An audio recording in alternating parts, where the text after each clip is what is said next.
E nós vamos fazer uma pequena leitura do Evangelho, do capítulo 5, Bem-aventurados os aflitos. Vamos ver a bem-aventurança nas palavras, no pensamento do Cristo. Nós, primeiramente, queremos te desejar boas-vindas, uma alegria ter você conosco. Obrigado. O Instituto Espírita Allan Kardec de Mal te abraça e te acolhe com muito carinho, tá bom? E gostaríamos muito que você ficasse bem à vontade. Esse encontro é um encontro muito simples, muito caseiro, sabe? Onde, em torno do Evangelho, nós procuramos a simplicidade da parte moral que o Cristo nos ensina. E com essa simplicidade, transferir para nosso cotidiano, para nossa vida. E a sua Já estou bem à mensagem... vontade aqui. E a sua mensagem vai ser muito enriquecedora para todos nós, tá bom? Ok, Vou fazer obrigado. a leitura, depois nós fazemos a nossa prece e passamos para você. Vamos lá. Vamos lá, Luiz. Do capítulo 5, Bem-aventurados aflitos, os itens 1, 2 e 3. Bem-aventurados os que choram, porque serão consolados. Bem-aventurados os famintos e os sequiosos de justiça, pois que serão saciados. Bem-aventurados os que sofrem perseguição pela justiça, pois que é deles o reino dos céus. Está em Mateus, capítulo 5, versículos 5 a 10. Bem-aventurados vós que sois pobres, porque vosso é o reino dos céus. Bem-aventurados vós que agora tendes fome, porque sereis saciados. Ditosos sois vós que agora chorais, porque rireis. Mas ai de vós, ricos, que tendes no mundo a vossa consolação. Ai de vós que estáis saciados, porque tereis fome. Ai de vós que agora rides, porque sereis constrangidos a gemer e a chorar. Está em Lucas, capítulo 6, versículo 24 a 25. Nós convidamos, então, todos a se recolher na sua casa interior e, junto comigo, buscar uma sintonia maior, aproximar do seu anjo guardião e, associado ao seu anjo guardião, nós possamos avançar e encontrar uma imagem singela de Jesus, nosso Mestre. E através destas bem-aventuranças, nós possamos compreender o seu pensamento direcionado a Deus, nosso Pai Criador do Universo. Jesus, nós te pedimos, em benefício do nosso irmão Luiz, inspira para que ele possa traduzir para nós as suas bem-aventuranças. Abençoe o nosso lar, abençoe todos aqueles que conosco convivem neste momento, especialmente para a família que passa por desafios, pelo doente, por aquele que se encontra em aflição. Jesus, em teu nome, Senhor, e em nome de todos que estão ligados a nós, nós te pedimos para começar a nossa pequena reunião do dia de hoje, te dando graças.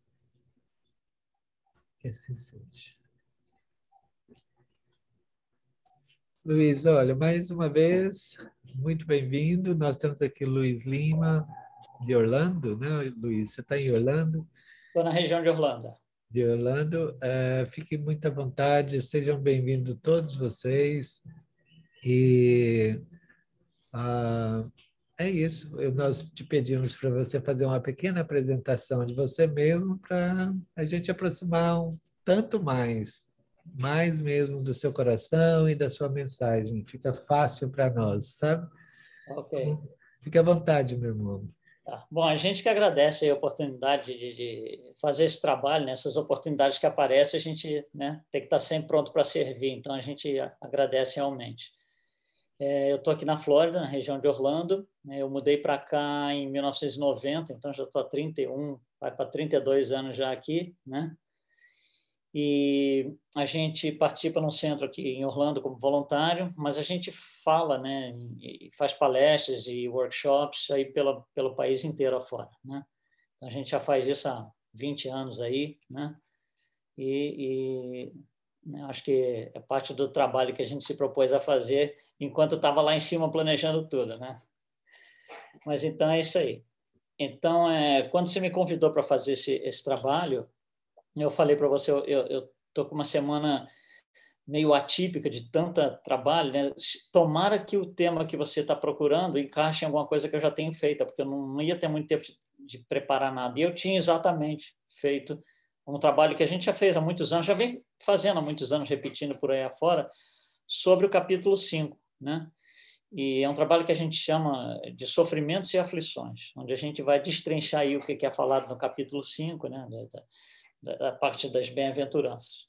Tá? Então, essa é a proposta de hoje, a gente explorar o assunto aí sobre sofrimentos e aflições, que a maioria de nós, né, nós somos quase mestres nisso daí, né? Porque já chega, né? Tá bom? Então, vamos lá. Eu vou dividir a tela com vocês aqui para a gente projetar algumas ideias, tá? Vocês conseguem ver, né? Tá, então vamos lá. Bom, quando a gente chega, quando a gente vai pegar o que foi falado por Allan Kardec com o Concurso dos Espíritos e estudar um pouquinho isso daí, começa a aparecer algumas coisas que a gente tem que primeiro esclarecer. Então, quando ele fala assim, bem-aventurados os aflitos, né? O título em si já precisa um pouco de esclarecimento. Se eu for olhar no dicionário, bem-aventurado é aquele que é muito feliz, né? Ou que tem a felicidade do céu. São duas definições diferentes, mas elas têm, assim, do modo geral, a mesma conotação, né? Então, olha só, alguma coisa que está ligada com a felicidade do céu. Isso é incoerente, a princípio, com o resto da frase, aflito. Né? Como é que você está felicidade do céu e você está aflito? Aflito é aquele que está angustiado ali, né? Sentindo alguma coisa, né? Alguma coisa que não é uma energia positiva a princípio. Então, esse bem-aventurados os aflitos, né? Fora do ambiente espírita, eu acho, o pessoal olha e fala assim, que é isso? Né? Porque são, a princípio, se você em termos de linguagem, não em termos de filosofia, religião, nada disso, em termos de linguagem, parece uma coisa contraditória, né? E aí que a gente vai ter que entender como é que isso tudo se encaixa. Então, eu coloquei aqui uma linha simbólica de tempo e um momento que é esse momento agora. Nós aqui agora conversando, fazendo esse trabalho aqui junto, todo mundo junto aqui, nós todos. Quando a gente fala quando a gente demarca esse momento como agora, óbvio, automaticamente eu demarquei o que é passado e o que é futuro, tá? Isso daí é uma questão do tempo ser linear. E quando a gente fala em algum tipo de aflição, alguma coisa nesse sentido, é algo que já aconteceu. Não tem sentido eu falar em aflição que vai acontecer, porque eu tenho ainda o livre-arbítrio de não deixar acontecer. Então, quando a gente fala em aflição, né, isso é alguma coisa que se reporta para trás. Pode ser 2 semanas atrás, 10 anos atrás, pode ser quando a gente era criança, mas não necessariamente para por aí. Isso pode ser em alguma vida, em alguma encarnação que ficou lá para trás. Né? Porque a vida como um todo, a vida, se você pensar a vida do espírito, né, ela não reconhece tempo e espaço. Então, não interessa se foi o que a gente aqui na Terra considera encarnação passada ou há 10 anos, não interessa. Aconteceu, aconteceu. Então, essas aflições, essas coisas pelas quais a gente vai passando e tem que lidar com isso, são coisas que estão lá para trás. O que a gente quer evitar é rebater isso lá para frente. Pegar algo que aconteceu há tanto tempo atrás e rebater lá para frente para ter certeza que eu vou passar pela mesma coisa ruim lá na frente. Ninguém quer fazer isso, só que acontece o tempo todo. Então, a gente começa a tentar esclarecer essa situação. Então, toda vez que a gente fala numa aflição, é alguma coisa que está lá para trás. Sofrimento é alguma coisa que está lá para trás. Eu posso chegar para você agora e dizer assim, eu estou sofrendo. Quando eu acabar de falar a frase, já é passado, né? Até esse detalhe entra. Então, o sofrimento ele tem que sempre ser olhado, assim como a aflição, como uma coisa que já aconteceu. E não precisa acontecer de novo. Claro, a gente vai ter que fazer algo diferente para que isso não aconteça de novo. Mas então a gente diz que as aflições elas são ecos de ações do passado, é alguma coisa que está se refletindo, mas não começou agora. É alguma coisa que vem lá de trás. E quanto mais eu repetir, pior fica, porque o eco vai aumentando, esse negócio vai tomando conta da gente, né, através da nossa vida aí, e vai complicando a nossa situação. Então, essa reflexão sobre o que é sofrimento e aflição como alguma coisa do passado não significa que isso precisa acontecer lá na frente, tá? Sofrimentos e aflições são coisas do espírito. São coisas do espírito, elas não reconhecem tempo e espaço, acontece em qualquer hora, em qualquer lugar. Qualquer hora, inclusive, não é hora só no relógio aqui, não. É qualquer hora, em qualquer encarnação, né? São coisas que aconteceram lá para trás. Mas aí tem uma coisa interessante, olha só. Digamos que, por exemplo, aqui o meu pulso aqui eu bata na ponta de uma mesa, bem na quina da mesa. E aí vai doer, vai machucar, né? Aí eu fico com aquele, dá um hematoma às vezes, fica doendo ali, fica incomodando. Imagina que eu vá no médico e diz assim, olha, doutor, eu estou com uma dor aqui no meu pulso, o senhor pode me dar um remédio? Primeira coisa que ele vai perguntar é assim, olha, mostra para mim aonde no seu pulso está a dor. E eu consigo apontar exatamente o lugar onde a dor é. Geometricamente, milimetricamente, eu consigo colocar o meu dedinho exatamente nesse ponto aqui. Ele dá lá o Tilenol, a gente vai para casa, acaba a dor, daqui a pouco vai embora. Só que, às vezes a gente vai no médico, ou às vezes a gente fala para alguma pessoa e fala assim, olha, eu estou com alguma coisa, não estou me sentindo bem. Aí você fala assim, mas aonde que é? Aí você aponta, por exemplo, assim, a região da barriga e você fala assim, olha, é mais ou menos aqui. Se você chegar e falar isso para o médico, é mais ou menos aqui, apontar para a sua barriga, ele vai falar, não, espera aí, eu preciso de mais detalhe. Me mostre exatamente o ponto que é. E aí você fala assim, olha, eu não sei, é nessa região aqui. E você fala, é nessa região aqui. Para o médico, isso aí ainda é complicado, porque naquela região você pode ter, por exemplo, mostrado a área onde fica o fígado, onde fica, sei lá, o pâncreas, o baço, ele precisa de mais detalhe. O problema é você não consegue localizar a dor. Você não consegue com o dedinho fazer assim e dizer é aqui, né? E tem um terceiro nível que é, você chega e diz assim, não estou me sentindo bem. E aí alguém, um médico, ou uma pessoa perguntou, mas o que você tem? Não sei, não estou me sentindo bem. Não, mas aonde que é? Na cabeça, no pé, no estômago? Não estou me sentindo bem. Não sei explicar onde é que é. Ou seja, é mais difícil ainda do que você limitar a região da barriga, é pior ainda. Por que isso? Porque essas dores que não são físicas, de bater, por exemplo, na ponta da mesa, estão no perispírito. Então, essas aflições, essas dores, o sofrimento que a gente carrega, né, o sofrimento emocional, ele está no perispírito. Se está no perispírito, eu não tenho como localizar, porque perispírito, GPS não pega perispírito. Eu não tenho como milimetricamente dizer, está a 3 centímetros acima do meu dedo e a 2 centímetros. Não tem como. Então, a gente passa por esses sofrimentos que nos oferecem sintomas não localizados. E fica difícil, porque a gente não consegue dizer aonde que está essa dor. A gente não consegue trabalhar com ela de uma forma material que a gente está mais acostumado. Vou tomar um remédio, vou passar uma pomadinha aqui e vai passar a dor. Não existe esse tipo de coisa. E essas dores, esses sofrimentos, elas vêm por uma causa. A causa desses sofrimentos é sempre a mesma. Como esse sofrimento acontece, o resultado dele varia de pessoa para pessoa, mas de caso para caso. Mas a causa é sempre a mesma. E a gente vai tentar reduzir a causa aqui numa imagem que a gente vai colocar aqui, vamos ver se a gente consegue. Imagina Jesus chegando. Jesus, obviamente, ele encarnou com uma missão que era reforçar as leis que Moisés nos trouxe inicialmente como os 10 mandamentos.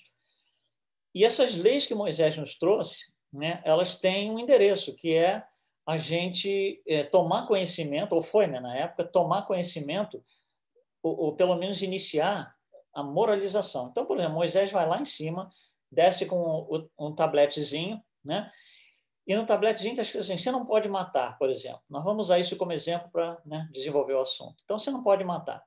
Na hora que Moisés desce do morro e diz, olha, vocês não podem matar, literalmente quase mataram ele. Porque, olha só, o pensamento da época, o pensamento bárbaro é, como que eu não posso matar? Se hoje eu já matei 3, todo dia eu mato alguém. Né? Então, eu posso estar conversando aqui com o Paulinho, de repente, né? A gente cara a cara conversando, a coisa vai esquentando, a gente vai se desentendendo. Nessa época aí, a coisa mais fácil que tem é puxar a espada, enfiar no corpo dele e ir embora. Ela vai fazer a mesma coisa com o outro, daqui a pouco o outro faz comigo. É a coisa mais fácil, mais convencional que tem. Aí vem Moisés e diz, ó, você não pode matar. Bom, o que a população faz? Bota a mão na cabeça e fala, como não? Né? Tem que explicar melhor. E aí Moisés é obrigado a lançar mão de leis disciplinares. Então ele coloca 613 leis disciplinares para conseguir sustentar as 10 que vieram lá de cima. Então, olha só, as leis de Moisés, que Jesus veio reforçar, elas endereçam valores morais. Com esses valores morais, isso é assim até hoje na nossa sociedade, com esses valores morais, nós criamos leis sociais que vão justificar a gente, por exemplo, não matar. Então, olha só, o mandamento é não matar, mas a lei social é algo assim, olha, você não pode matar, mas se você matar, você vai para a cadeia. Se você matar, você vai para a cadeia, não é lei de Deus, é lei social. Tá? Em função dessas leis sociais, a gente tem uma certa atitude dentro da nossa sociedade. Então, há 2.000 anos atrás, eu estou discutindo com o Paulinho, enfia a espada e vai embora para casa. E acabou e está tudo resolvido. Hoje, eu não posso fazer isso, porque eu falei, peraí, eu tenho que ter uma atitude diferente, porque tem uma lei social ali que vai me colocar na cadeia. Então, peraí. Então, o que acontece? Hoje, a nossa atitude não é a mesma de 1.000 anos atrás, não é a mesma de 2.000 anos atrás, porque nós temos uma hierarquia aqui, né? Que é isso que a gente vê aqui na tela. Valores morais primeiro lá em cima, leis sociais e o nosso comportamento, a nossa atitude. Então, a coisa vem de cima para baixo. Né? Eu acho que isso, né, fica bem claro para a gente. Jesus vem para reforçar isso. Então, quando a gente vê a coisa de cima para baixo, nós estamos seguindo a lei de Deus. O valor moral vem acima de tudo. Só que, com o tempo, as coisas foram andando e começam a acontecer casos, por exemplo, assim. Então, tá lá. Eu tenho que ter uma certa atitude, porque eu não posso matar alguém, senão eu vou na cadeia. Mas aí eu sou uma pessoa influente, eu matei alguém. Só que eu sou uma pessoa influente na sociedade, junto aos governantes, seja lá o que for. Aí eu falo assim, olha, vamos fazer um ajuste na lei social, e a nova lei social vai ser assim, você não pode matar, se você vai matar, você vai para a cadeia, mas o seu primeiro crime é perdoado. Olha como está complicando. O que acontece? Mudou a minha atitude porque eu matei. Eu estava segurando porque a lei social ia me botar na cadeia, mas eu fui lá e matei alguém. E o que eu vou fazer então? Eu vou, a partir da minha atitude, eu vou alterar ou ajustar as leis sociais que vão gerar com o tempo, ano após ano, século após século, vão gerar na sociedade a percepção de outros valores morais que agora são ajustados, não são os reais. Então, algumas coisas que a nossa sociedade moderna toma como valor moral, ou seja, algo que é aceitável, na verdade não é. E a sociedade vai se desintegrando completamente, porque eu estou na contramão da hierarquia. Em vez de eu estar seguindo as leis de Deus, eu estou indo na contramão das leis de Deus. Por quê? Quem é o mandante agora é a atitude, não é mais o valor moral. Certo? Então, a nossa sociedade fica toda destrambelhada. Né? Quando eu falo sociedade, é a humanidade, é todo mundo. Né? Fica tudo danado, tudo complicado, porque a gente perdeu aquele, digamos assim, contato inicial com os verdadeiros valores morais. O que a gente usa como valores morais na nossa sociedade, muitas vezes, são ajustados. Ah, todo mundo faz, eu vou fazer também. Não, não é. Isso não é valor moral. Todo mundo faz, eu também faço, não é valor moral. Né? E essa aceleração nossa, contrária às leis de Deus, né? A gente vai na velocidade parece cada vez maior, né? Tem a ver com o nosso egoísmo, com o nosso orgulho, com os nossos vícios. São os vícios que nos colocam no caminho, na contramão. Bom, eu indo contra as leis de Deus, uma coisa é garantidamente certa. A gente pode não saber a data, horário e local, mas uma coisa é garantida, vai ter sofrimento, vai ter ranger de dente, né? É óbvio, porque eu estou fazendo alguma coisa que sabidamente, né, vai me trazer consequências não necessariamente muito boas. E essas consequências vão acontecer alguma hora, alguma coisa que eu faça errado aqui, eu vou ter que me ressarcir de alguma forma. Não necessariamente dente por dente, olho por olho, porque isso é lei social, isso não é 10 mandamentos, né? Dente por dente, olho por olho, dente por dente, é uma lei disciplinar. Tá? Então, não é dente por dente, olho por olho. Se eu matei alguém nessa vida, na próxima vida, não necessariamente eu preciso ser morto. Eu posso trabalhar, por exemplo, numa profissão que salva vidas. Eu posso ser um médico, cuidar de crianças, por exemplo, numa creche pequena, né? Crianças órfãs, por exemplo. Né? Esse tipo de trabalho que é um ressarcimento. Tá? Então, entrar contra as leis de Deus, entrar na contramão dessa avenida vai trazer sofrimento e vai trazer aflição. E aí a gente fala, pobrinho de mim, coitado de mim, a nuvem negra está em cima de mim aqui. Não é assim, né? A nuvem negra, quem criou fui eu mesmo. Ela não é decreto divino dizendo assim, aquele cara ali não gostei dele, coloca uma nuvem negra em cima da cabeça dele. Não existe isso. Tá? Bom, aí a gente tem que trabalhar, tem que lidar com essas mazelas todas. E aí começa a reclamação. Eu fui na contramão das leis de Deus tantas vezes e agora começa a reclamação. Aí vem insatisfação, porque eu não mereço isso, porque é tal questão não sei o que lá, porque onde está Deus e esse tipo de coisa que a gente vai. Bom, isso é um processo que a gente vai entrando, a gente vai, né, remoendo as nossas mazelas até que uma hora a gente tem que fazer uma decisão, né? E essa decisão tem 2 caminhos, que eu chamo de caminho verde e o caminho vermelho. O caminho verde é aquele que a gente toma responsabilidade pelos nossos atos, independente de quanta coisa errada a gente já fez. Chega num ponto eu falo, chega, não dá mais, acabou, pronto, acabou. Eu preciso mudar, eu não consigo mais lidar comigo mesmo assim. Aí a gente entra na linha da responsabilidade, onde a gente vai olhar para trás, ver por que a gente está caindo nessa situação, vai fazer análise das nossas escolhas, né? vai tentar entender um pouquinho mais, precisa de conhecimento, a gente vai entrar num processo que é longo, mas tem que entrar, né, de refinamento moral, de estudo, de moralidade, tudo isso. É um processo. Mas é um processo que começa quando eu chego, bato na mesa e digo assim, para tudo, traz tudo que eu já fiz de errado para cá, bota tudo aqui que eu vou começar a trabalhar com isso. Responsabilidade. Mas tem um outro caminho, que também é uma opção, né? E é livre-arbítrio, todo mundo tem seu livre-arbítrio. O outro caminho é o caminho da vitimização. A vitimização, eu vou reclamar até o último choro. E a vitimização é assim, eu estou nessa situação aqui, tudo danado, tudo errado, porque vocês fizeram alguma coisa aí. Vocês fizeram isso tudo comigo, vocês me colocaram nessa situação. Para que eu saia dessa situação, vocês que são os responsáveis por fazer alguma coisa vão ter que desfazer o que vocês fizeram. E eu vou ficar aqui esperando. Né? Então, vou cruzar meu braço aqui, ó, e vou ficar aqui esperando vocês desfazerem o que vocês fizeram, que me colocaram nessa situação onde tudo dá errado na minha vida, onde eu tenho que reclamar de tudo. E estou esperando. Né? E estou esperando. E eu vou ter que esperar muito tempo. E o tempo que eu espero, enquanto eu estou esperando, esse tempo vai me criando revolta. Né? Aí você entra nas acusações, nas revoltas, a tal ponto que chega um certo momento em que eu entro num processo que eu chamo de implosão moral. Que você não aguenta mais, pum, acabou, pum, desabei. Esse desabar pode ser um suicídio, pode ser uma depressão profundíssima, alguma coisa nesse tipo. Por quê? Porque vocês não param de desfazer, não param para desfazer aquilo que vocês fizeram que me colocaram nessa situação. E eu continuo esperando.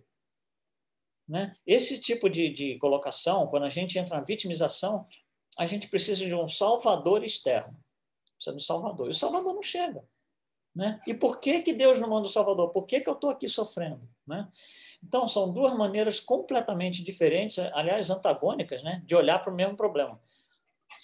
E é livre-arbítrio. Se a gente escolher vitimização, o sofrimento vai ser muito maior. Vai ser muito maior. Além de eu ter andado na contramão da lei de Deus, ter batido com a cabeça na parede, eu vou continuar batendo com a cabeça na parede até o Salvador chegar. e não vai chegar. Então, vitimização nunca é algo que a gente deveria usar como método de tratamento de aflições. É justamente o contrário, é entrar na responsabilidade. E aí Allan Kardec estuda isso com profundidade em vários pontos da sua obra, não é só no Livro dos Espíritos, não, em vários pontos da sua obra, mas ele tem uma pergunta muito interessante lá no finalzinho do Livro dos Espíritos, 1004, em que se baseia a duração do sofrimento do culpado? Porque, olha só, se você chega e fala assim para mim, olha, Luiz, tá tudo ruim, eu já entendi que tá tudo ruim para você, agora é o seguinte, aguenta firme aí, porque só faltam 2 semanas. Me dá uma certa perspectiva. Mas se você falar assim, olha, você vai ter que aguentar muito tempo, porque isso daí vai 25 encarnações, me dá outra perspectiva. Então, eu quero saber quanto tempo mais eu vou sofrer, todo mundo quer saber. Né? Será que amanhã de manhã passa tudo? Será que depois do almoço amanhã já está tudo legal? Allan Kardec faz essa pergunta, mas olha a resposta. No tempo necessário à sua melhoria. Tá, e quando é que eu vou melhorar? Quando é que chega o Salvador? Né? E aí ele fala, sendo o estado de sofrimento e de felicidade proporcional ao grau de purificação do espírito e, se eu estou indo na contramão das leis de Deus, o grau de purificação do espírito é muito baixo. Certo? Então, depende, a duração e a natureza dos seus sofrimentos depende do tempo que leva para se melhorar. Então, quanto tempo leva isso? O tempo que eu quiser. Se eu quiser falar assim, olha, eu vou melhorar daqui a 3 minutos, 3 minutos. Se eu falar assim, não, eu só vou melhorar daqui a 80 encarnações. 80 encarnações. Né? Eu sou aquele que estabeleço o meu próprio... eu sou aquele que me julgo e estabeleço minha própria pena. O quanto eu vou esperar é minha pena. Né? Não depende de ninguém, não tem decreto divino que vai dizer assim, olha, existe, você espera o quanto que você tiver, mas tem um limite, só pode ser 2 anos. Não tem isso. Né? É o quanto você quiser, literalmente, quanto tempo quiser. Tá? Então, até isso, até a ideia de sair das aflições depende exclusivamente da gente, não tem vitimização. Outra pergunta de Allan Kardec. De que serve aos espíritos o caminho do bem, seguir o caminho do bem, se isso não os isenta das penas da vida corporal, ou seja, dos sofrimentos e das aflições que a gente experimenta aqui no planeta Terra? Se os bons e os maus estão sofrendo, para que eu vou ser bom? Essa é a pergunta, em vocabulário direto. Né? Bom, aí vem a resposta. Olha, os bons chegam mais rápido ao alvo. O que é o alvo? O alvo é uma coisa progressiva. Primeira coisa, sair do sofrimento. Segunda, é chegar na perfeição. E tudo que está no meio do caminho. Então, os bons são aqueles que fazem isso mais rápido. Quanto menos imperfeito o espírito for, ou seja, quanto mais próximo da perfeição ele está, menos tormento sofrerá. Quanto mais imperfeito, mais tormento ele vai sentir. Aquele que não for invejoso, ciumento, avarento, ambicioso, não passará pelos tormentos. Por quê? Porque eles não estão indo na contramão das leis de Deus. Os espíritos impuros continuam indo na contramão das leis de Deus, portanto, o processo... Né? É como você subir a escada rolante. Se você pega a escada rolante para subir, a escada rolante que está subindo, você vai rápido. Se você pega a escada rolante para subir, mas aquela que está descendo, você vai levar um dia ali subindo, se conseguir, porque você está remando contra a maré. Né? E vai gastar todo o seu fluido vital tentando subir na escada rolante. Não vai conseguir e vai ser só desespero um atrás do outro. Bom, isso é sobre as aflições. Algumas coisas que a gente quer falar. Primeiro, aflição ocorre por reação. Ninguém é aflito por decreto divino. Eu sou aflito e eu sofro porque eu coloquei o meu carro na contramão. Tá? Aliás, muito bonita essa frase aqui do Emmanuel, né? Quem fere o próximo efetivamente não sabe o que faz, porque ignora as leis de responsabilidade, né? Que estão dentro da lei de causa e efeito. É uma outra frase que está no Evangelho. Aquele que fere pela espada será ferido. Se eu estou indo na contramão, eu vou ter que ressarcir de alguma forma. Outra coisa para a gente olhar. Repetição dos mesmos erros, que a gente fica repetindo. Olha só. Volta 2000 anos atrás.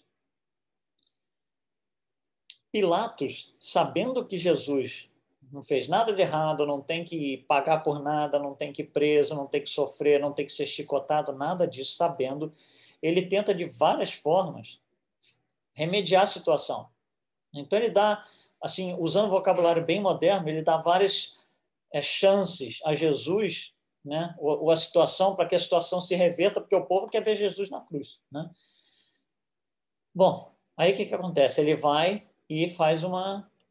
Você vê, para Barrabás era uma coisa tão óbvia que se você colocar lá... Para Barrabás não, desculpe. Para Pilatos é uma coisa tão óbvia que se você botar lá Jesus e Barrabás e perguntar para a população quem vive e quem vai para a cruz, para ele é óbvio que o pessoal vai escolher Barrabás na cruz. O que acontece? Não foi desse jeito. Aí eu pergunto assim, isso aí aconteceu porque um homem chamado Jesus ficou na frente de outro, um homem chamado Barrabás, e se deu esse evento? Não. Isso aconteceu por causa de uma psicosfera. Isso aí, toda vez que a gente faz algo errado, sabendo qual é o certo, eu estou assinando a minha sentença ali como Pilatos. E quantas vezes a gente não faz isso num ano, às vezes num mês, numa semana, às vezes no mesmo dia mais de uma vez, a gente faz escolhas erradas sabendo que elas estão erradas. Esse é que é o problema. A gente sabe que elas estão erradas. Aí a gente está assinando como Pôncio Pilatos. Não vai dar boa coisa. Então, isso é um evento da história? Mas é um evento da história de cada um de nós, da nossa psicosfera. A gente faz isso. Ainda faz. Aqui um outro evento da história, as Cruzadas, né? Onde você tem o representante de Deus, que é o Papa, convocando 60 milhões de seguidores de Jesus para irem até Jerusalém assassinarem todos os islamitas que lá estiverem. É o representante de Jesus na Terra, supostamente, né? Aquele que tem que trazer a mensagem de Jesus com amor, carinho, caridade, né? Espalhar, disseminar pelo planeta fora, e ele faz isso. Bom, será que a gente faz isso, cada um de nós? Será que esse evento foi um evento assim, foi um acidente de percurso, ou será que a psicosfera é essa? Será que a gente faz isso? Será que a gente, né? Esse cara fez isso, então vou lá matar você, ou então vou lá fazer contra você, ou então vou lá... isso é uma vingança, isso aqui é uma vingança, né? Olha só, isso daqui, tudo bem, é um evento da história, mas por que um evento desse porte toma forma? Porque é a psicosfera do planeta. É fácil tomar forma disso. Quantos de cruzada não tem até hoje, 2021? Um monte de cruzada. Coletiva e individual. Cada um de nós faz, países contra países fazem, grupos contra grupos fazem. Mais um evento da história aqui, ó. A Inquisição. O que é a Inquisição? Né? Eu vou te dizer o que você tem que pensar, o que você tem que seguir. Se você não fizer assim, a fogueira está ali te esperando. Né? É isso que é o conceito da Inquisição. Então, tem alguém que é pessoa física, né? São homens, dizendo para outros homens, para as pessoas, o que eles têm que fazer, o que eles têm que seguir. Se você não fizer, a fogueira. Será que a gente faz isso hoje ou será que foi um evento assim acidental que aconteceu na Espanha, na Inquisição? Não, é um evento de psicosfera. A gente faz isso hoje. Se você não fizer o que eu quero, você vai ver só o que vai acontecer. Aí vai lá, planeja para as coisas, né? Para espetar a pessoa com a espada, para... deixa eu falar com fulano, que o fulano faz acontecer tal coisa que eu tenho interesse, porque se a pessoa não obedeceu o que eu quero... Isso é um evento de psicosfera. Não é um acidente de história. Nós estávamos lá fazendo essas três coisas aqui. E tem mais uma, que eu estou dando como exemplo, que nem se gosta de falar muito nessa coisa aqui. Mas olha só o que a gente é capaz de fazer. Não é o evento de uma pessoa de bigodinho que fez isso, não. É um evento de psicosfera. Você sozinho, com o bigodinho, você não faz isso aí. Você tem que ter milhões de espíritos fazendo isso, encarnados e desencarnados. Então, é um evento de psicosfera. A gente faz isso até hoje? Faz. Na nossa vida pessoal, na nossa vida coletiva. Quando eu falo coletiva, mais próximo, dentro da nossa família, dentro do nosso trabalho, dentro dos nossos grupos que a gente frequenta, às vezes até dentro do centro espírita. Então, são eventos de psicosfera, não são eventos pessoais. Tudo isso aqui faz a gente sofrer. Até hoje, a gente está sofrendo porque um dia a gente foi lá e não escolheu Jesus para ser liberado, escolheu ele para ir para a cruz. Então, a gente está sofrendo até hoje. Então, é muito grande, é muito maior do que o que talvez a gente imagine a história das aflições. né? Nós estamos no meio de uma psicosfera de pessoas como nós que estão na contramão e vão nos levar se a gente não se segurar. E aí nós vamos ser aflitos também, vamos continuar no sofrimento também. Uma terceira ideia em relação às aflições, a gente fica realimentando isso. Então, por exemplo, sabemos que apego aos bens materiais é uma coisa que pode nos levar a sofrer, pode levar quando eu não consigo o que eu quero, quando eu não consigo comprar o carro do ano todo ano, quando eu não consigo comprar o último laptop, sei lá, smartphone. Isso para a gente é uma coisa ruim. A gente acha que isso puxa, eu estou sofrendo porque eu não consegui comprar não sei o que lá. Então, esse apego aos bens materiais, ele tem um impacto muito grande nas nossas vidas, porque a gente ainda está muito sujeito à influência do plano material, né? E a gente fica repetindo isso. Nós sabemos, já vimos tantas pessoas morrer nessa vida, nenhuma das que morreu, o carro da pessoa continuou na garagem, o laptop continuou em cima da mesa, os bens que a pessoa tinha continuaram na casa dela, né? Outra coisa em relação a realimentar os sofrimentos, controlar a vida dos outros. Então, a gente fica fuçando ali em cima da vida dos outros e a nossa está correndo. John Lennon falava isso, né? Vida é o que acontece enquanto a gente está preocupado com a vida dos outros, né? É isso. Então, a gente fica realimentando, a gente fica ali naquele controle, tentando controlar a vida dos outros. E vai sofrendo, porque eu não estou corrigindo aquilo, né, que é necessário que eu corrija. Esse daqui, vítima de injustiça, nós achamos que somos vítimas de injustiça, nós não merecemos nada disso. Esse aqui eu vou passar um pouco rápido, porque o assunto justiça é uma coisa em si muito grande. A gente teria que levar mais uma outra vez para falar disso. Mas, de qualquer maneira, a gente tem essa ideia generalizada de que somos vítimas de injustiça. Isso é vitimização, isso não é responsabilidade. Se nós nos achamos vítimas de injustiça, eu estou na linha vermelha da vitimização, eu não estou na linha verde da responsabilidade. E aí Allan Kardec vai botar o dedinho no meio da ferida da história do sofrimento. Ele vai colocar na pergunta 909 isso aqui, ó. Poderia o homem sempre, pelos seus esforços, hein? Não está chamando de Salvador de fora, tá? Poderia sempre o homem, por seus esforços, vencer as suas más inclinações? Bom, aí vem a resposta. Sim, e fazendo esforços muito insignificantes. Bom, aí eu falei, não, agora peraí. Tem um erro de tradução aqui. Não é possível. Eu não aceito essa colocação. Eu estou certo, o livro está errado, né? Vamos ver uma outra tradução, que essa tradução está mal feita. Então, peguei outro livro do Grupo Leão Denis, do Rio de Janeiro. Então, não fala esforços muito insignificantes, mas fala pequenos esforços. Eu falei, não, peraí. Tradução ruim, vamos pegar outra. Peguei o Herculano Pires. Pouco esforço. Eu falei assim, não. Vai saber do seguinte? Esses tradutores não estão com nada. Vai falar que é isso? Que é pouco insignificante, que dá para mudar. Vamos direto no francês. Que aí eu vou lá, né? Allan Kardec colocou o original. Está aqui o francês. O francês ele fala de fables est forte. A palavra é forte, é esforço, né? Fable quer dizer fraco, frágil, superficial. Então, nenhuma das traduções está errada. O que está errado é o leitor. Quando a gente lê isso, a gente fala, não dá para ser com poucos esforços. Isso é vitimização. Porque com responsabilidade dá. Dá para parar de sofrer, dá para parar de ser aflito? Dá, mas não com vitimização. Não tem ninguém que vai me fazer parar de sofrer, a não ser eu mesmo. Parar de bater a cabeça ou dar murro em ponta de faca, né? Então, tudo isso que a gente falou agora está centrado nas aflições. Agora vamos tentar falar um pouco de como sair delas, que isso aqui é o melhor de tudo, né? Entrar nelas é fácil, né? Vamos tentar sair delas. Bom, o Espiritismo nos ensina conhecimento, conhecimento, conhecimento. O conhecimento da doutrina espírita ele está atrelado a um histórico, tá? E o histórico começa lá com a primeira revelação, a gente já tocou aqui, né, nesse ponto, onde Moisés vai trazer para um povo bárbaro os 10 mandamentos, e ele tem que entrar isso aí, ele tem que... A gente consegue entender, por causa da época em que isso aconteceu. Ele tem que vir como um ditador. Olha, está aqui os 10 mandamentos, vocês não vão discutir. Ele tem que impor aquilo em cima e ajustar com as leis sociais, né, as leis disciplinares, como ele fez. Mas ele vem, a princípio, usando a palavra bem moderna, ele vem como esse ditador, por assim dizer, porque senão a coisa não vai para frente, não sai. Então, ele tem esse tom ditatorial porque era necessário. Bom, aí vem Jesus.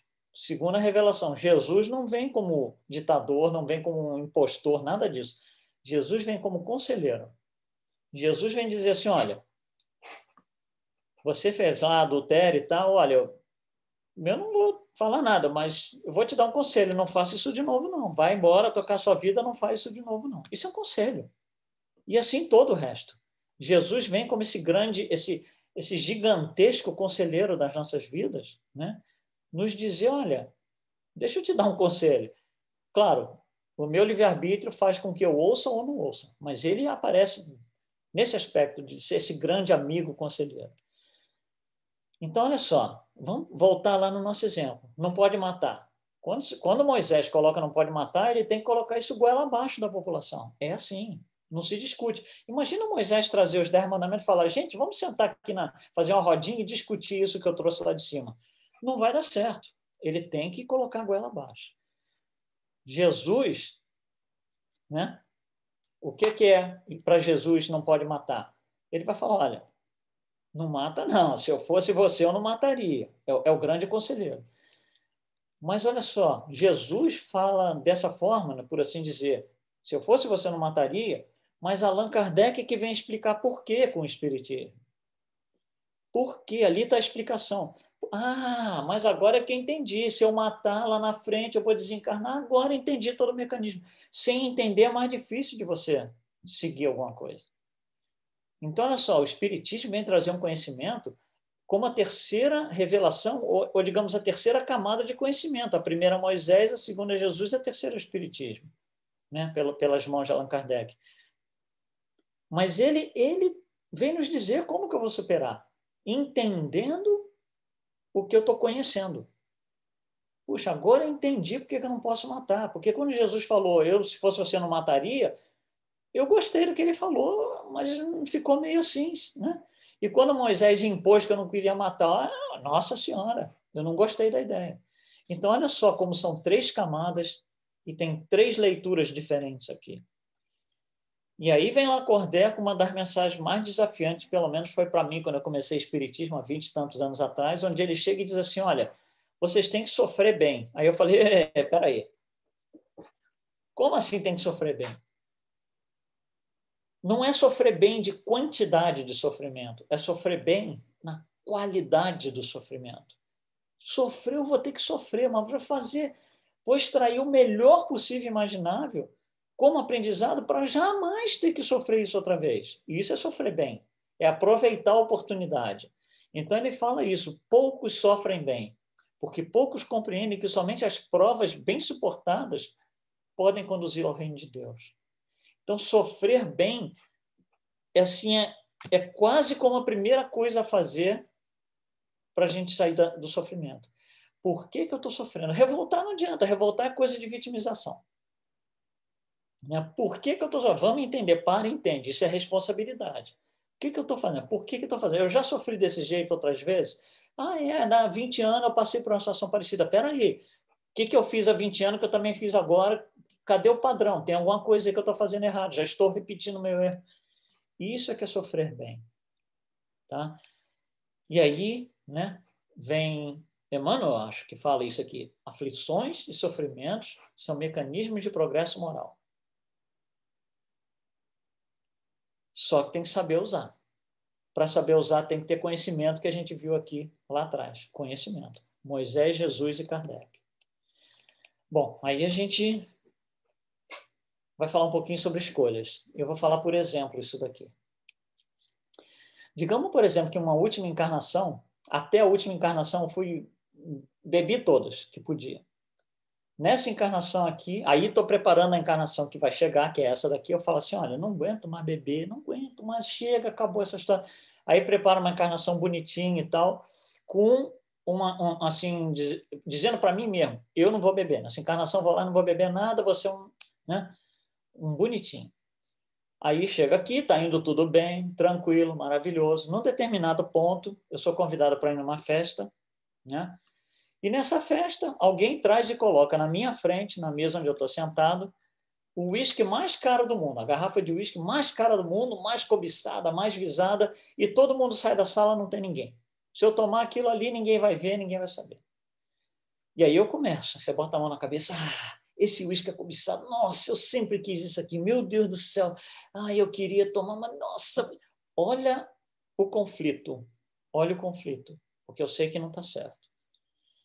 Então é assim, se eu já tivesse transcendido a dualidade, sobriedade, alcoolismo, eu olharia para a garrafa de uísque e falaria assim, gente, essa garrafa de uísque é a mais cobiçada do planeta. Tem uns colegas aqui que, se eles virem essa garrafa, isso vai dar um desastre. Deixa eu tirar essa garrafa daqui e botar num lugar onde ninguém vai ver. Olha só, nem me ocorreu fazer a utilização daquilo ali para mim. Estou pensando nos outros. Quando eu chego nesse ponto, eu já transcendi a dualidade, né? Sobre alcoolismo e sobriedade. Olha outra coisa, por exemplo. Digamos que até a encarnação passada eu fui um bandido de roubar tudo que estava na frente. Aí cansei. Aí estou preparando a encarnação que vem agora e falo, olha, não quero mais, não consigo, quero fazer uma encarnação bonita, honestidade 100% e tal. Aí maravilha. Estou aqui, de repente me vejo numa sala sozinha, alguém traz um bolo de notas assim de $100, digamos, 500 notas de $100. Se eu tirar 10 notinhas ali, ninguém vai notar a mínima diferença, porque no bolo em si você nem vai notar. Se eu tirar 20 notinhas ali e levar para casa, ninguém vai notar. Aí bota aquele bolo de notas ali na frente e eu começo a suar frio. Meu Deus do céu, se eu pegasse 10 notinhas dessa, eu podia fazer tanta coisa. Se eu pegar 20 notinhas, meu Deus do céu. Olha o conflito, olha o sofrimento. Sofrendo comigo mesmo. Não tem ninguém em volta de mim. O que acontece se eu já tivesse passado por cima dessa dualidade, honestidade e desonestidade? Eu ia olhar para aquilo ali e falar assim, gente, isso daqui é muito dinheiro. A pessoa que perdeu isso aqui deve estar desesperada. Vamos procurar quem é e tentar devolver o dinheiro. A situação é a mesma. A garrafa de uísque está ali na frente. As notinhas de $100 estão ali na frente. Mas a escolha, a maneira de encarar é diferente. Então, a gente vai fazer as nossas escolhas baseado nas dualidades, porque o nosso mundo de provas e expiações sempre vai ser de dualidade. Eu sempre vou ser apresentado com as duas versões para provar comigo mesmo que eu vou fazer a minha escolha corretamente. Né? Assim que a gente supera. Né? Olha, eu estou aqui, eu posso roubar esse dinheiro ou posso não roubar. Qual que é o certo? O que Jesus faria? Ele não roubaria. Então tá, então vamos começar a não pensar que roubar é uma possibilidade, até uma hora que não é mais. E aí não tem sofrimento. Você pode botar a quantidade de dinheiro que você quiser na minha frente, que eu não vou sofrer.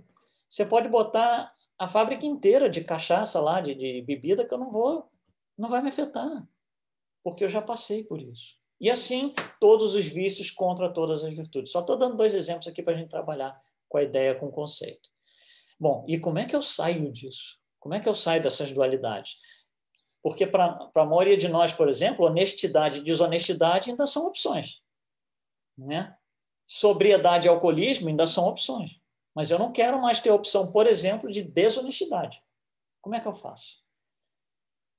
Aí a gente vai entrar com uma analogia, porque a analogia é mais fácil, porque a gente tem mais influência no mundo material, e trabalhar com coisas materiais é mais fácil para a gente entender o conceito.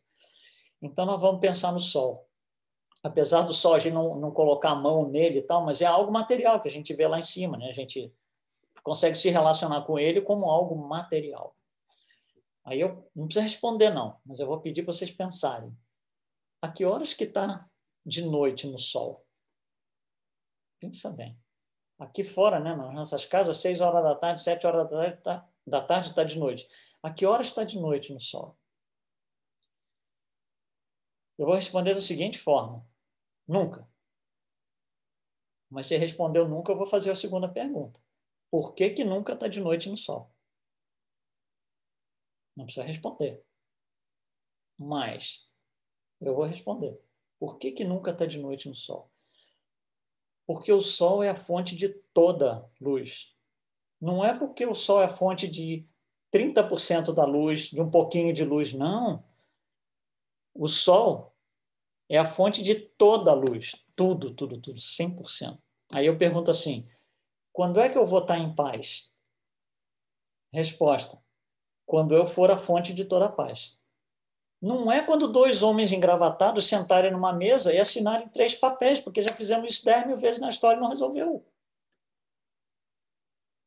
Quando que eu vou estar em paz? Quando eu for a fonte de toda a paz. Quando que eu vou ser tolerante? Quando eu for a fonte de toda a tolerância. Quando é que eu vou ser paciente? Quando eu for a fonte de toda a paciência. Né? Então, quando eu for a fonte de toda a tolerância, então já não existe mais a possibilidade da intolerância. Já passei por cima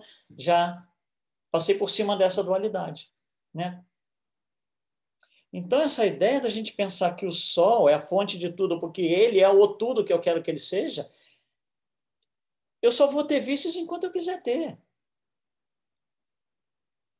Quando eu for a fonte de uma certa virtude, o vício correspondente negativo daquela virtude não existe mais. Tá? Então, ser a fonte de todas as virtudes é a maneira, é onde eu tenho que chegar para superar as minhas aflições. À medida que eu for passando pelas dualidades, por exemplo, demos um exemplo aqui, honestidade e desonestidade.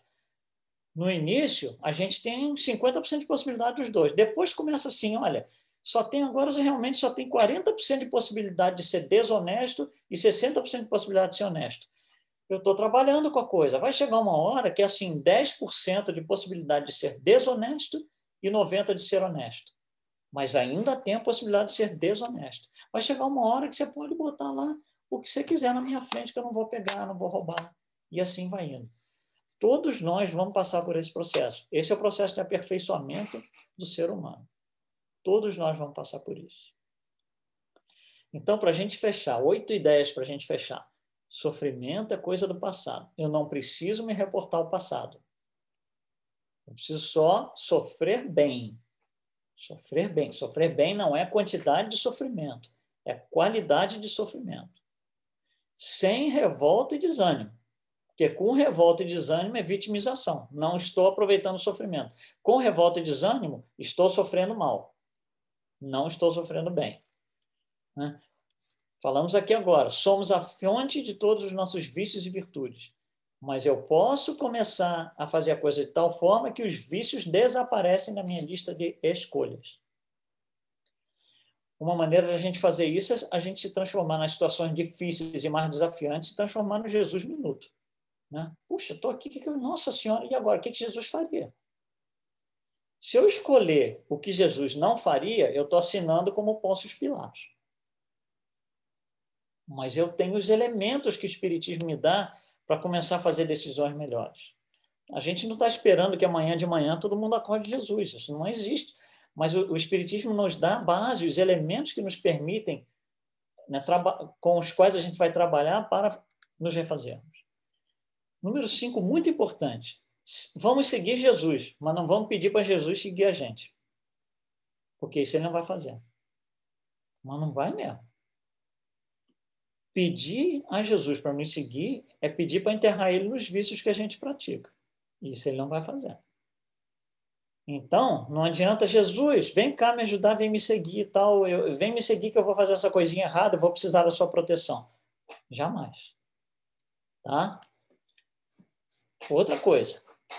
Eu coloco dessa forma aqui, o cérebro compra o que a mente vende. Todas as decisões de escolha não vêm do cérebro, não vêm das células, não vêm de nada disso. Vem do espírito. O que o espírito manda o cérebro fazer, ele faz. Se o espírito fala, olha, vai lá naquela pessoa lá e dá uma bolacha naquela pessoa.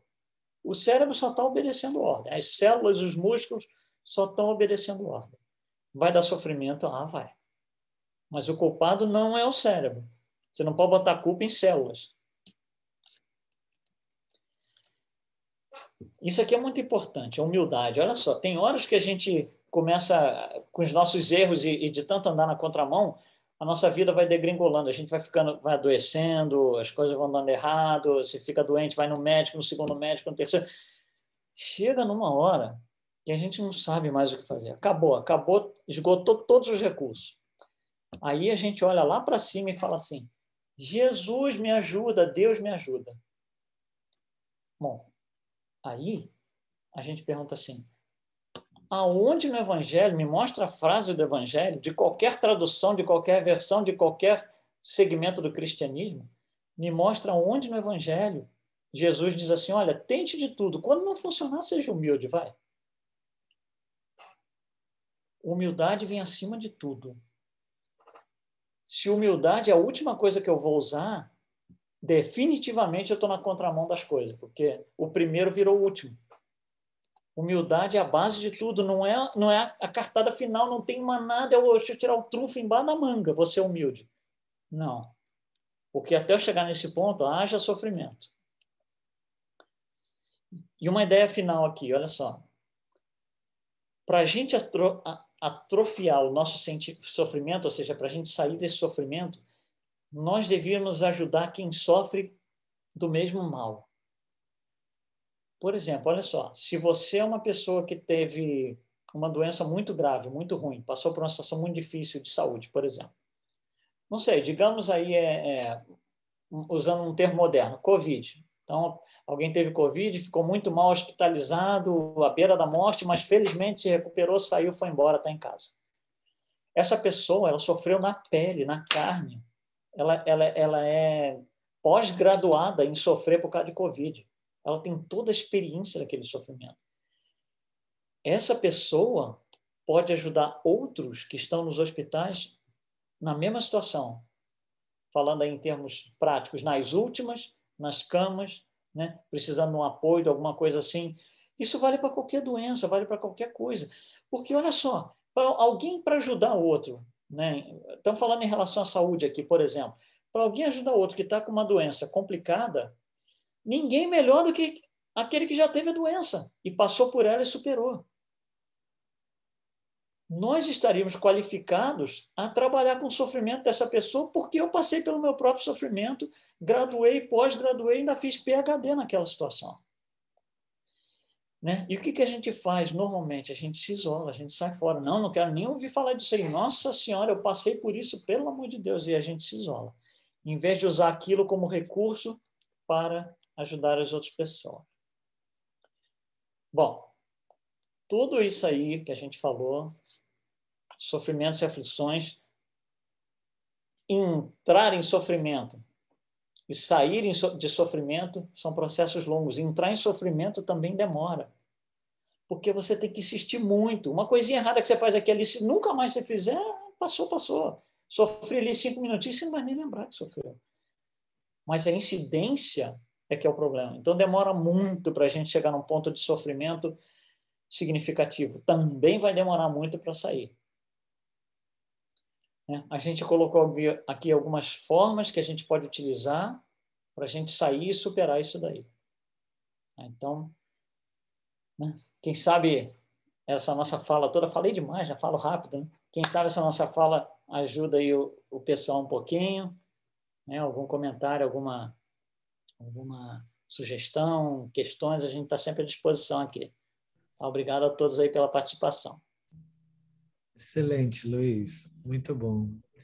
Uma visão diferenciada dos momentos que nós estamos passando, desafiadores, né? E com essa ideia e com essa compreensão e conhecimento de causa, dá uma esperança e fortalece a alma.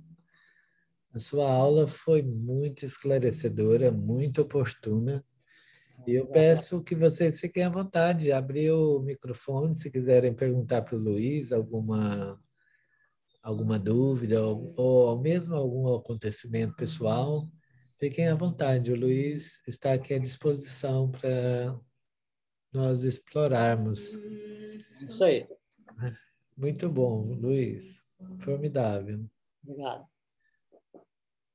Eu creio que está todo mundo satisfeito, felizes e satisfeitos, esclarecidos segundo as circunstâncias da vida, né? É isso aí. É interessante, Luiz, que você colocou como um dos itens tão importantes esse item da ajudar quem sofre, né? Ajude quem sofre, quem sofre free, Isso. de uma forma tão de reversão às nossas próprias dores e tira a posição da vitimização. Eu Completamente. acredito que o caminho da vitimização é o caminho que mais afoga os corações, sabe? E é onde fica mais difícil para a gente sair. Quanto mais a gente se vitima, né? Mais difícil de sair do Exatamente, negócio. exatamente. Eu lembro quando adolescente, eu assisti uma aula muito interessante onde o professor falava do ciúme. Ele dando uma aula sobre esse sentimento. Uhum. Que esse sentimento vem da inveja, vem do orgulho, vem da várias dos pecados capitais, né? Aí ele falando assim que quando a gente entra numa fossa, a gente deita e esconde a cara ainda, mas a hora que você levanta da fossa, a fossa mal cobre o seu pé. É. Essa, essa É, metáfora eu trouxe para a vida, porque quando realmente a gente está sofrendo, nós intensificamos o sofrimento baseado nessa vítima, nessa vitimização. A palavra vitimização ela é nova, ela é mais recente, está sendo mais usada recentemente, isso. porque realmente foi retratada no sofrimento a forma como nós agravamos o sofrimento, né? Agravamos a perspectiva ou o ponto de vista de onde nós estamos para o sofrimento em si, né? Isso. E o sofrimento ele nos obriga a ir no passado, lembrar a razão pela qual, né, isso está acontecendo. E aí Exatamente. a gente começa a viver no passado, em vez de viver, né, para recuperar o tempo perdido, por assim dizer, olhar para frente, não, a gente fica voltando lá no passado para remoer mazela. Exatamente. Ô, Luiz, tem um aspecto interessante que é inevitável a gente não comentar, com relação à perda de entes queridos. A perda que eu quero dizer assim, as surpresas. Um Uhum. exemplo, por exemplo, que eu posso passar para você, eu creio que todos nós temos um exemplo, mas agora, recentemente, quarta-feira, um amigo nosso, professor de psicologia, um espírita atuante no movimento espírita, desencarnou. E assim, surpresa para todo mundo. Uhum. Não estava com Covid, não teve assim aparentemente um motivo. Ele Sim. teve uma parada cardíaca e desencarnou. Então, esse sofrimento para a família, para as crianças, que agora são três filhas, uma adulta e duas pequenas, 12 anos, 10 anos de idade, o reajustamento psicológico. É. De onde vem essa aflição imposta ou proporcionada?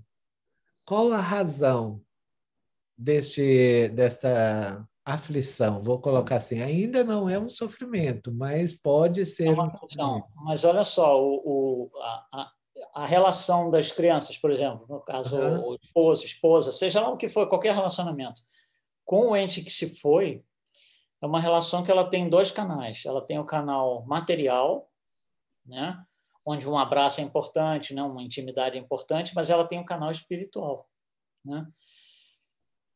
O que acontece é que o canal espiritual ele afeta o nosso perispírito. Aí é aquela história que a gente falou lá no início. Se você vai no médico e fala, estou me sentindo mal, mas o que você tem? Não sei explicar onde é que é. Não é no corpo todo, é no lugar todo. Porque é no perispírito, entendeu? Então, quem está sentindo aquela vibração, aquela necessidade, é o perispírito. Com o entendimento espírita, com o estudo, conhecimento e tudo mais, a gente começa a entender o que está acontecendo. E a gente, claro, a falta do ente querido a gente vai ter, a gente vai chorar porque é normal, não tem a mínima, né, dúvida quanto a isso. Mas é o tal do sofrer bem, entendeu? Não adianta, por exemplo, a gente perder um ente querido e o nosso sofrimento é ir lá para fora, na rua, olhar para cima e começar a exigir de Deus a resposta. Olha, por que você fez isso? Eu não mereço. Isso é revolta e vitimização. Isso é que a gente não pode fazer. Então, a gente desencarnou, alguém desencarnou, foi embora e tal. A gente faz uma oração todo dia, talvez mais de uma vez por dia, quem sabe, né? Nas horas que, por exemplo, você tem que tocar a sua vida. Então, no momento de um almoço, de uma janta, né? Concentra ali na sua comida, faz uma oração. Puxa, quero agradecer os anos todos que eu tive com essa pessoa aqui e tal. Vamos fazer a nossa refeição. E assim vai. A gente tem que se concentrar naquilo que foi bom com essa pessoa, naquilo que deixou saudade, né, com essa pessoa. A gente chora e a gente tem aflição por causa da saudade. Então, nós temos que valorizar o que causou saudade. Será que causou saudade porque ele brigava comigo toda hora? Porque ela brigava comigo toda hora? Não, isso é irrelevante agora. Isso é irrelevante. Causou saudade porque, nossa, nós tivemos, né, tanta coisa bonita que a gente fez, tivemos filhos e tal. É nesse sentido que eu sofrer bem, entendeu? É aproveitar o sofrimento para não ter que sofrer mal sofrido outra vez. Exato. Assim que eu vejo. Nós poderíamos dizer também se o sofrimento, a aflição, ela é um reajuste de bússola, É? ou seja, assim, para a gente observar que direção que nós estamos tomando perante a nossa própria vida, seria um reajuste de bússola? O reajuste já é uma ação decidida, né? Esse sofrimento, ele talvez nos coloque na encruzilhada. E aí eu vou, bom, parei no stop sign, né? Sim. Agora, para que lado que eu vou, né? Eu posso continuar para o lado errado, mas eu estou tendo a oportunidade ali de compreender a situação e fazer uma escolha diferente da anterior, porque a anterior não foi uma boa escolha, desde que eu consiga entender que eu não fiz uma boa escolha. Por isso a necessidade do conhecimento, né? Então, ele tem esse tom de, né, de você ter uma oportunidade de refazer isso dentro da encarnação. Porque, olha só, imagina que cada vez que morresse uma pessoa que você gosta, você morresse junto. Aí vai para outra encarnação. Não, aquela pessoa morreu, faleceu ali, desencarnou e tal. Tá, eu estou tendo uma oportunidade de refazer. Puxa, estou arrependido porque durante tantos anos, né, eu, sei lá, impliquei com essa pessoa, não falei que amava essa pessoa, seja lá o que for que vai ter um significado para mim. Não podemos entender como que vai ter um peso para mim. Peso é vitimização. Vai ter um significado para mim. Puxa, né? Tantos anos que eu tive com essa pessoa, né? Eu não quero fazer isso de novo. Então, com as outras pessoas que estão aqui ainda com a gente, que são mais próximas, eu não vou incorrer nesse erro, vou começar a fazer de forma diferente. Né? São processos de aprendizado sem ter que desencarnar e começar de novo. São oportunidades de progresso moral. Né? O que o Emmanuel fala, sofrimento e aflição é oportunidade de progresso moral. São mecanismos de progresso moral. Mecanismo de progresso moral. Muito bom. Então, quer dizer que bem-aventurados os aflitos é uma proposta do Cristo consoladora ou eu não queria usar aquela palavra assim, de acomodação. Eu estava procurando outra palavra que significasse isso. Porque bem-aventurados os aflitos, se você não tiver cuidado e pegar a essência, o espírito da letra, você pode acomodar, pensando assim, não, eu estou bem, eu estou sofrendo, quer dizer que eu estou bem. Eu diria assim, bem-aventurados os aflitos, se você se fizer responsável pela sua aflição. Porque se você fizer outra pessoa responsável pela sua aflição, não tem bem-aventurança nenhuma aí. Certo. Né? Certo. É nesse sentido que o Cristo coloca. A gente tem que fazer a nossa parte. Exatamente, ativo, né? Ativo, ativo, isso. Proativo. Não posso ficar na passividade esperando vocês aí desfazerem o que vocês fizeram que me colocaram nessa situação. Não existe isso. Olha, só para a gente esclarecer, Luiz, em termos assim, o que significa essa a bem-aventurança, o que significa essa aflição, Um exemplo para a gente.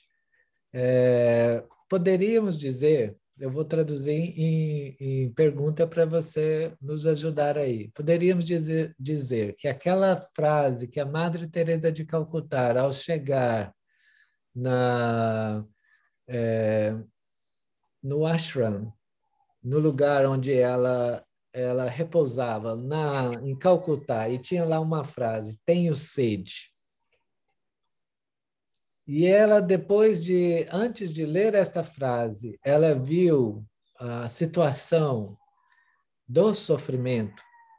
Aquela aflição é a aflição que Jesus está se referindo agora, porque foi uma aflição que ela tinha e que moveu nela atitude.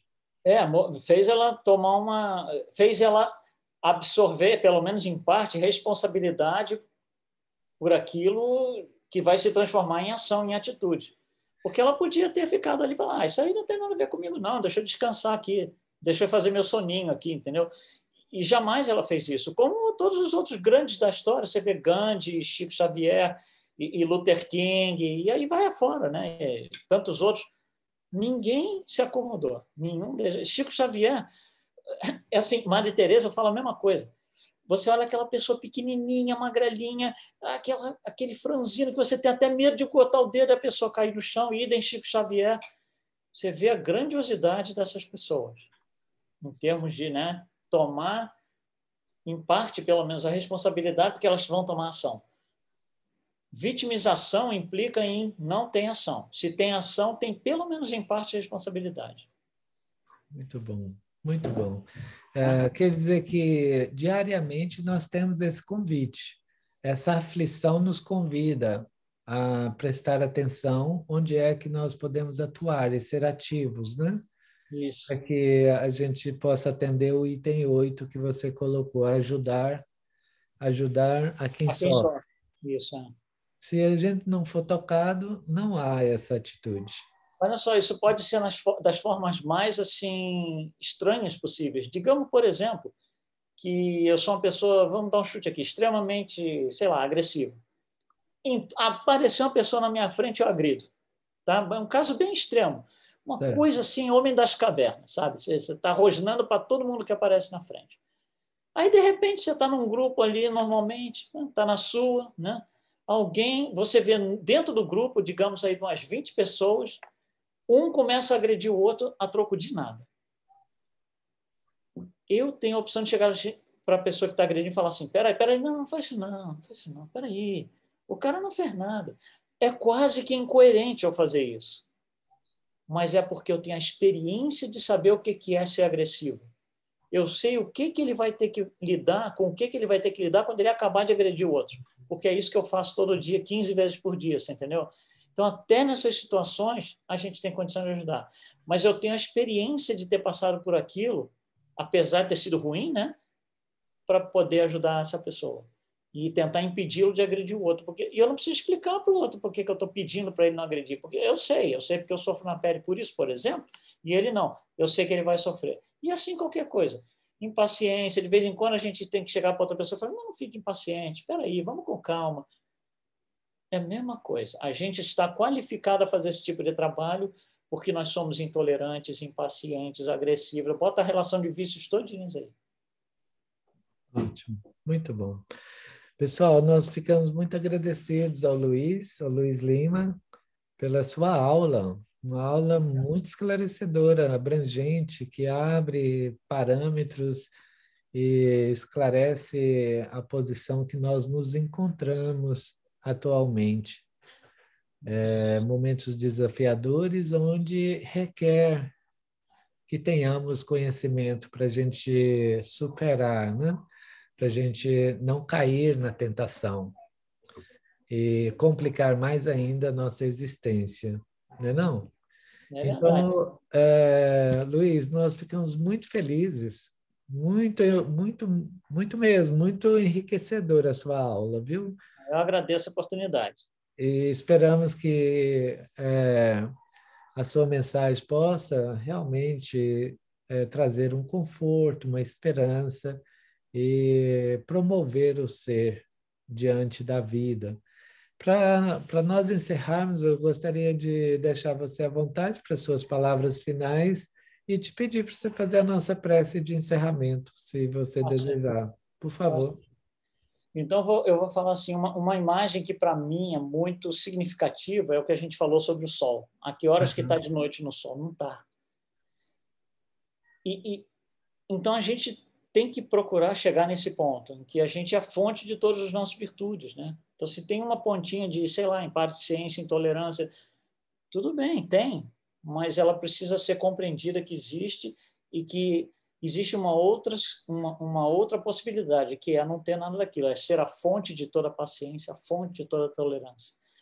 Eu, para praticar, para ser essa fonte de toda tolerância, eu tenho que me inserir num meio aonde vão aguçar a minha intolerância. Eu tenho que me inserir no meio aonde vai ser aguçada a minha impaciência. E assim vai.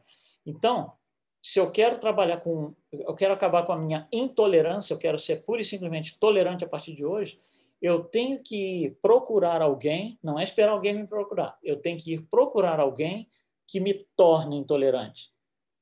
Esse alguém tem, a gente usa uma palavra horrível para isso, chama inimigo. Não é inimigo, é aquele que vai me ajudar a transcender as dualidades. Se eu quero trabalhar, que eu quero ser mais paciente, eu tenho que me colocar em situações com pessoas que me fazem impacientes, porque é assim que eu vou conseguir ser a fonte de todas as virtudes, apagar os vícios.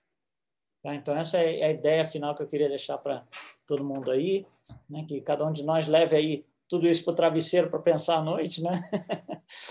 Muito bom. E a gente vai, então, encerrando aqui, fazendo a nossa oração, vamos nos concentrando, agradecendo ao Mestre Jesus por mais essa oportunidade de trabalho, de estarmos todos juntos em comunhão, em Teu nome, Jesus, que os nossos mentores e guias pessoais de cada um de nós possam receber o nosso agradecimento pelo trabalho que nos proporcionaram, pela possibilidade que nos deram de fazer esse estudo, esse trabalho, e que possamos estar sempre conectados em espírito, como uma comunidade, uma coletividade, sob a batuta do Mestre Jesus. Agradecemos Jesus pela mensagem que nos trouxe, pela possibilidade que temos de trabalhar os nossos erros, através dos seus ensinamentos, daquilo que nos trouxe em pessoa, encarnado aqui no planeta há tantos anos atrás, e que possamos continuar sempre estudando, sempre aprendendo mais e praticando todos esses ensinamentos trazidos por Allan Kardec com o concurso dos espíritos superiores. Mais uma vez agradecemos Jesus, nossos mentores e guias. Que assim seja.